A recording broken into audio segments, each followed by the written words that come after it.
12:31 and a 1:31 Eastern Standard Time. Good morning, good sun in the day to you guys. Hope you guys are doing well out there. I just thought moonlighting I have been on in a while, and I have a few liners that I wanted to get into anyway, but I was just trying to see, just doing a little temperature check, a moonlight temperature check, if you will. But yeah, I just had a few thoughts. There's a lot going on, and we're gonna kind of get back to the economy is what I want to talk about. I want to talk about the auto worker strike, um, just the storm, the auto worker strike, the Saudis. I mean, a lot of things are coming to could potentially come to a halt with the auto worker strike. Was it three major automakers contract ending at the end of the month? I guess near the end of the month, roughly, from what I understand, as well as the Saudis' unilateral cuts that they plan to make. Was it something like 1 million barrels of oil a day? That's supposed to be, I think, coming to an end by September. And then, of course, this political illusion that this current regime has been touting. They deny that there's any type of recession. By definition, they just, it's just it's been a fuckery fluff for the majority of this administration. But I think Politico brings in the point in which this particular regime won't be able to tout jobs and see change as a part of the platform in the selection season. They won't be able to tout that because, especially if these auto workers, if they strike, if it doesn't end, if it doesn't, close out before by the time the contracts end. So it's like everything else, the price of food. It's like 3.5%. I'm showing on the food, on the at-home food, and like 4.5% increase on the inflation in terms of restaurants or food away from home, so to speak. So I'm just wondering how you guys are doing out there, and what are you seeing? Because I want to get into some of these things, but man, I tell you, the economy is, most people are not paying attention to that. They're not paying attention to that, and the economy has spoken loud enough. Like the real economy has been, reverberating at the gas pump, at your grocery stores. I know we've talked about this before about the cost of buying a new automobile, the cost of it, the insurance. Farmers laid off a significant number of employees. Just overall, like, it's not, I don't know. I mean, people, these illusions, and, they'll tout, oh, well, we'll bring the gas prices down, and just to have another bite for their campaign. But I don't think it's going to happen. I don't. There's just too many things that are kind of crashing around. But like I said, these illusions, the illusions that the person that's the incumbent, if you will, is doing something about what's going on. It's just staggering that people would even still be. I don't know, how can you still be looking to quote leaders at this point? And not to mention, was it Pelosi throwing her hat into the ring? I mean, you got a geriatric bunch of they're mask wearers. I mean, but their mask has they're just, it's fallen off so many times. I mean, what can I say? Simone Watchman says, be aware of a major letdown when Mr. T comes back. He's going. I mean, how much more can he do? To me, he's not. He's beyond reproach. You got two extremes: people that absolutely detested him due to media fluff, and then of course people have the right to be cynical or skeptical about their leaders, but at the same time, he dropped the ball. He was not what he said he was. By the beginning of 2020, I mean, before that, and then they're rolling out these new. There's a trio of mocktails on the way. Okay. Not to mention, I saw a liner today where I wanted to play it on this channel, but Megan Kelly comes out and says that I guess she has mocktail remorse. She's saying that she regrets getting the mocktail. Okay. She says that she allegedly, I'm quoting her, I'm sure you can find it, but I have it as well. She says that, oh, well, I went to my doctor at the beginning of the year and I told her that she said for the first time, in her at 50 something years old, what is she, 52 roughly? I don't know, double check the numbers. But Megan Kelly, a former Fox News person, anchor, says that she ended up testing positive for an autoimmune. And then she said she asked her doctor, is it a result of her getting a rooster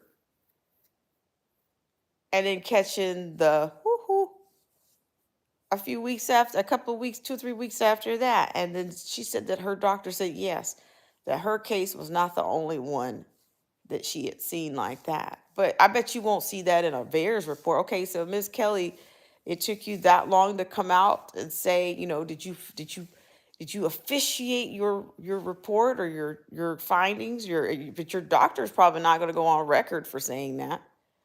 You know, See, that's what I'm saying. We have to be careful with illusions. We have to even be careful with narratives and what people put out and say, oh, well, this happened to me. And, but people were airtight. Their mouths they had a Ziploc on their lips for 3 years. 3 years. Well, the thing about it is, shout out to the Simone Watchman. This is my thing. They want, at this point, whoever is going to be, shout out to Mr. Pearson, whoever's going to be able to push the NWO, like it's New World Order right now being set up, okay? But who's going to accept it? Who are they going to be able to sell it the best? And I think JB is not. He's not going to be. He's not selling. He's already not selling it very well. So if they bring who back, of course, if they think if they can get him in there and he can feed people just like he was able to feed people the mocktail, be the father of the mocktail. If he can get people back in there and continue the NWO stuff, it's whoever can get the people to accept the NWO is who they want at this point.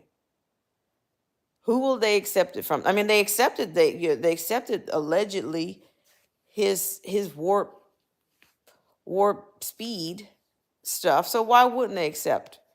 Why wouldn't they accept anything else that he's selling? It's just the mania around. I learned. I mean, from my parents. Not to put your faith in man, but I find it difficult that people that claim to be, the most Bible thumping people in the world, the people that I've met, it's like that. It's like do you realize that you're idolizing and that you are putting your faith in man? To me, the voting system is their system. It's not. It is their system. So is it going to be corrupt? Is there a possibility for corruption? Yes. Can you be deceived? Yes. but you can be deceived all in the name of an illusion. To me, they're selling. Shout out to Mr. Pearson, which he made this abundantly clear. They're playing both sides. They're working from the middle to reach the ultimate goal. And I'm sorry, ladies and gentlemen, this NWO agenda is going forward full force, because I think it's in a tier like system. I think right now you still got a figurehead at the top, but then you've got AI, and I think AI has a more active role than anybody would imagine at this time. But I really do. I think it has a bigger role than people are willing to admit. I mean, I'm not convinced, that I'm not convinced that some of these politicians are not wired up in some way. If they don't have some, if they're not operating under some type of, you know, if they're not quite, you know, a part of the fourth, they don't have their fourth industrial revolution chip already. But I will say, from the Klaus Schwab saying, you own nothing and be happy. I'm thinking that's more like an intellectual property. Like, you might own, you might have the receipt that you purchased something, but you don't actually own it because you've been hacked. We've already been hacked, not just intellectually, with all the schools and all the data that people collect electronically, and the cars collect. And I talked about that last night. We talked about how the cars, Nissan is reported the worst from Mozilla Foundation. That's a privacy firm that's done research. But what I'm saying is, you might have the receipts on all these things, but they've infiltrated you, and they've hacked you for your personal and your private information. That's where it comes back. I was talking about the privacy is going to be a luxury, and that's in. I think that's in, Schwab talks about that in his Fourth Industrial Revolution book, and he said that governments and NGOs had to do a good job. Just sounds a little bit like Gates, that they need to do a good job of convincing you that everything that they're doing is for your convenience when it comes to generative AI. But all your intellectual, all your all your privacy will be gone. You won't own your identity, is what I'm thinking it means. It's more of a, on paper, it'll appear that it's another illusion. On paper, it appears that we own things. Like, just look at it already. It's already an illusion. In many places, if you own a home, you want to build something, some places you need you need a license. You need a special license to build something on your own property. I know that for California, for example. You need special property, you need special licenses to build things you need a building permit in order to build something onto your property, your own property, allegedly. And just think about your driver's license, or you need to you need to pay a tax to operate a vehicle, or some of that, to make fees are the same thing, even though of course they say, oh, it's repair, road taxes, and they need to charge all these other taxes. But what I'm saying is that so much of your privacy is already given up or compromised just by owning something. The ownership is the same thing that robs you of your privacy. So you actually think you own something, but you don't even really own your identity, because it is the AI is what you're going to need to be careful with. Hi, Charlie Siegler. How are you?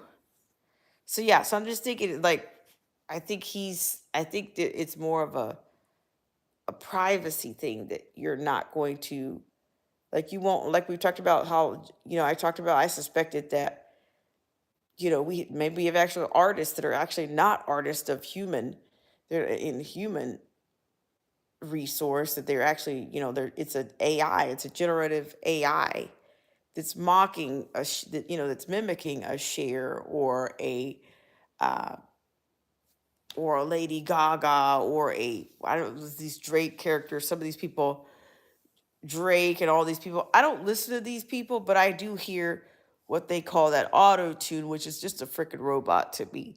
They can try to dress up a pig all they want with all the lipstick and all the designer, lipstick, top of the line lipstick, all they want, and it's still going to be a freaking robot. But what I'm saying is there are no laws, that the laws, the intellectual property laws don't quite protect somebody from these kinds of things, from the plunder that happens with your process, that it takes to get you to that thing, or that thing that you do so well, your process. You're not protected from that. But if AI gets a hold of it, it can be created, it can be mimicked, it can be mocked, you can be robbed in that way. So and we got that last weekend straight from the World Economic Forum. But what I'm saying is, I do, and that's, if World Economic Forum, the brain of that is, Schwab. He's top dog in that. That's his domain. And Noah Harari, that's their playground. So a lot of times, I go over to the World Economic Forum, but literally I went over to read about how, musicians and different creative processes are going to be snapped up by, AI. They're going to take it. It Like I said, if I, also suspected that, I agreed with Mr. Pearson, if AI can send people to a park to collect PS2s, and they can create entire profiles on Instagram, if somebody's not a real person, then they sure as hell can be an artist. They can pass themselves off as an artist. They can pass themselves off as a producer, and they sure as hell can take your property, can rob you anywhere else. So yeah, you're going to be robbed, because just looking at that Mozilla Foundation piece, just by getting into some of these vehicles and you sitting in it, you automatically consent to your property, your privacy, whether it be, even genetic kind of, information, your social security number, just all kinds of information about you, your gender, your orientations, and all this kind of stuff. Like the language in there is what they were pointing out, that most people don't pay attention to that kind of thing. Like you're sitting in these cars and plugging in your USB ports, and all your information is being stored. That vehicle is storing all that information, and it can be accessed, if without even a search warrant, from the car companies. And Nissan was noted number one, and then there were several others that were mentioned, Subaru, and I can't remember the other one, but just several, like about 25 car companies were mentioned in that report. When I go into studio, I'll show you guys that. But I've always been curious about that myself. Where does this information go? Like if you were like, what was it, OnStar? You can go back to as far as, was it OnStar? Back on the Chevys back in the day? Where's that information go? Samoa Washburn says, yep, no privacy anymore. And Samoan also says they've decided to decide. Yeah, absolutely. So your car, most people don't think that your car is collecting data or collecting your information. And the government can get that information. It's They can get it. They don't even need a search warrant. So I thought that was a pretty good report. And I'll go into that in a little bit more detail. But I thought, hey, it's been a while since I moonlighted. I was doing a moonlight temperature check, you know. But yeah, there will be no privacy. But they're going to convince you to give up as much of your information, or to, oh, go ahead and plug in that USB port. And you know how you go to certain places and everybody's so concerned with your safety and this and that, and oh, well, don't get on a public network internet because it's not protected. Well, you don't get that kind of warning when you get in your vehicle. You don't get a warning that your information is not protected if you plug that USB port into that vehicle and decide to put your playlist. But not only are they getting your playlist information, they're getting access to other things. Now I would imagine it's being somebody's saving this information somewhere. And who you think that is? I mean, so yeah, it's just, like, do you think about the CV-19? A lot of people were willing to give up their phone numbers. We're inundated with not only emails now, a lot of the retail, a lot of places online want to grab your freaking phone number now. I remember during CV-19, like if you go to the Applebee's, if I went to my neighborhood Applebee's or something around the corner, which look, it's not, of course, Applebee's is not top notch or fine dining. It was just the closest thing to the house in East County, San Diego. So they wanted people, they said it was tracking and tracing CV-19 at the time. So of course they tell you, oh, give us your phone number in case, somebody here turns out to be, you know, but see, they've already been able to manipulate and to, get you to do things what you think, oh, it's harmless. Oh, they're just going to let me know if somebody else is, infected or whatever. But they're doing it through a restaurant.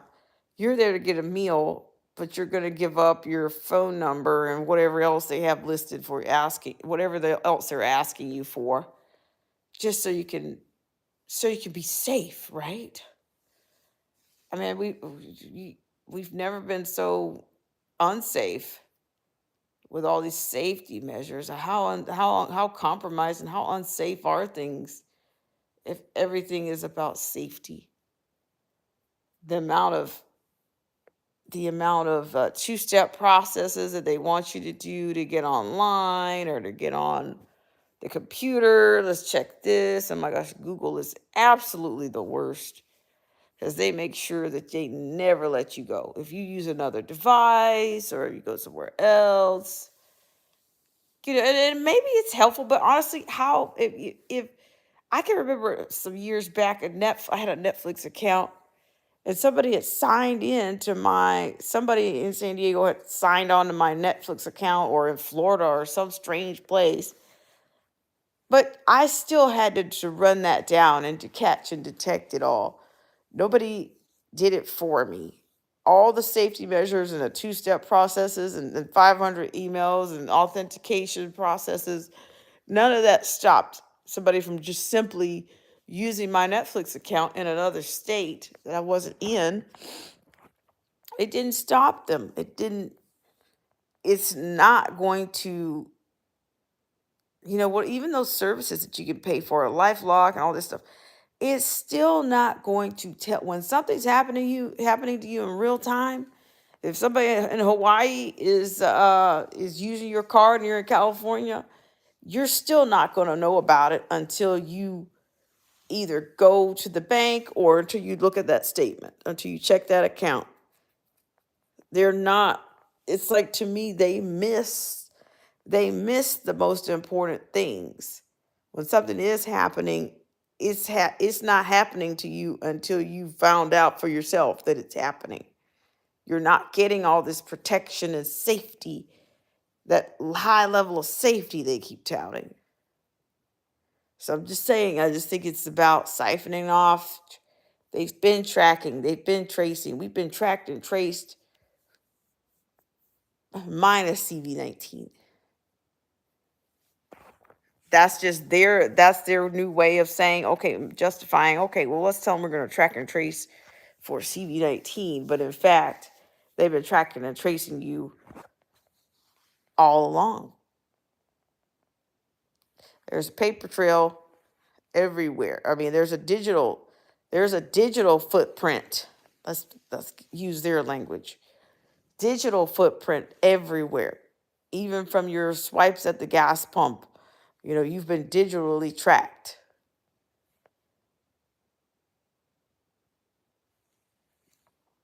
So, just the rate of which you've been tracked, that's what I'm not sure about. But I appreciate you guys for coming on. Like, I'm just thinking, like, so there's a lot of inflation factors coming. The Saudis and the unilateral cuts from, I think, from the 1 million barrels of oil a day. That's going to end at the end of the month. They extended it 3 months ago, so that's about to come to a close. UWA, the United Workers the United Workers, the auto workers strike. Doesn't look like that's going to end anytime soon before the contract is up. So I just think everything's going crazy. Everything is going crazy. Samoan says they know about the Twinkies. There you go. There you go. Yeah. So just hang in there, and honestly, I don't know. I mean, it's just, let me know what you guys think. What are your strategies? What are your solutions? Um, but just everything just skyrocketing. And it's going to go, it's anticipated to get worse. It really is. It's anticipated to get worse. In fact, I remember a family member of mine saying something about she wasn't going to sell her house because she thought maybe some family members might need it. They might need to move back in. Void says everything is right on schedule. Yes, absolutely. It is. It's on schedule. It's definitely on their schedule. But it's almost like they're going to take your autonomy, take your privacy, your autonomy, the affordability of things. To me, it's a have and have nots. It'll be, like who can afford with these vehicles, with that happening with the auto worker strike, maybe not being done by the end of the contract or whatnot. They're purporting that, I think on Market Watch, that it will probably drive up the price of, it's going to drive up those automobile prices even more, the used as well as the new. But I'm telling you, I'm hearing that the price of automobiles, average car note is like $800, something like $700-800. And then, of course, the cost of insurance, the cost to insure that car is more expensive. Someone says there's no hiding anymore. I'm battling back through prayer and keep my eyes wide open. There you go. That's it. You're right. We're already on it, Watchman. And Void says they can only take what the being is willing to give. Take my body and I will be free. Well, you're right. We have to endure until the end, and all we can do is just pray for the endurance and for the courage to see what we'll see. To witness what we're going to witness and to manage what we have. Because honestly, just going into places, you're spending like $20 spends like what, $5? And you're spending that. Like if you go into Walmart, just pick up a few things, you'll be amazed. You guys know. You guys already know. I don't have to tell you guys. I don't have to tell you. Whatever you're getting, it's just, everything is just swell. I'm just thinking either we're going to be a nation of a bunch of crap, a bunch of overpriced crap, inflated crap soon, or these things are going to appreciate. Your freaking ironing board is going to appreciate over time. I don't know. Like your junk will be either your junk will be worth a lot of money, or we're just going to be a nation of, of just stuff, of inflated stuff that's going to be useless one day. So I appreciate you guys so much. So I'm going to get out of here. If I decide to come back in the studio, it'll be later in the morning, of course. So thank you so much to Simone Watchman, who was #1 and coming in hot this morning. and Void and Charlie Siegler. Thank you guys so much for coming in. So I will just, just pray for discernment. That's what I do. And try to prepare in ways that you can. I think the food is going to be a big issue. It's already a luxury to me, I think, to go out to dinner, or the quality of what you're getting. Void says what we consume will consume us. You're right. You're right. All right, guys, we'll have a great start to your sun in the day. And if I get a chance, I will come back in studio and I'll give you the details, the specific links. Because around here, I try to at least support my contentions, my opinions with facts. I didn't say I could prove them all by facts, but at least support my arguments, my opinions with facts. All right, guys, take care.